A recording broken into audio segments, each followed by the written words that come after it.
শুভ সকাল। আশা করছি সবাই যে যেখানে আছেন ভালো আছেন। সকালের নাস্তা আজকে কি বানাবো সেটা আপনাদের সাথে শেয়ার করব। বাইরে বৃষ্টি হচ্ছিল, খুব ভালো মতো বুঝতে পারছি আজকে আমার হেল্পিং হ্যান্ড আসতে পারবে না, রাস্তার পানি হয়ে যাবে ওদের।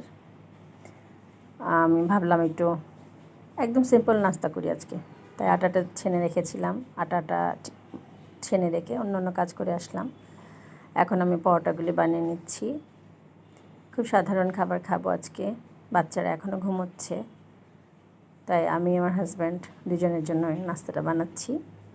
পরোটাগুলি আমি তেল দিয়ে ভাজ করে করে রেখে দিলাম, শুধু আমাদেরটা ভাজবো এখন। আমার পরোটা বেলা শেষ, এখন আমি পরোটাগুলি ভাজবো।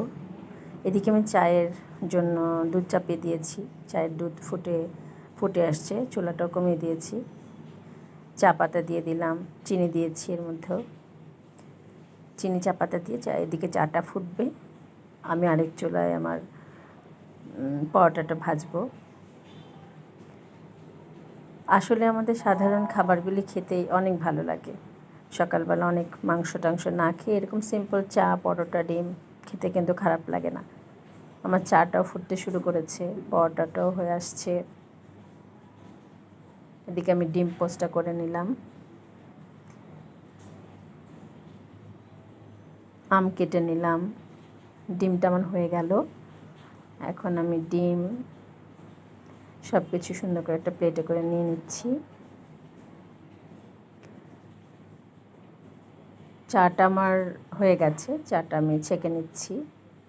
আমি আজকে দুধ চা করলাম, যেহেতু পরোটা দিয়ে খাবো, দুধ চাই খাবো। ইদানিং অবশ্য দুধ চা খাই না, লেবু চাটাই বেশি ভালো লাগে খেতে, কিন্তু পরোটা দিয়ে আবার দুধ চাটাই বেশি ভালো লাগে। হয়ে গেল আমার নাস্তা রেডি। চা, আম, সাথে ডিম পোস্ট, পরোটা তো আছেই। সবাই ভালো থাকবেন, সুস্থ থাকবেন, সুন্দর থাকবেন, দিনটা সবার ভালো কাটুক। সবার জন্য শুভকামনা। ভালো লাগলে অবশ্যই চ্যানেলটা সাবস্ক্রাইব করবেন।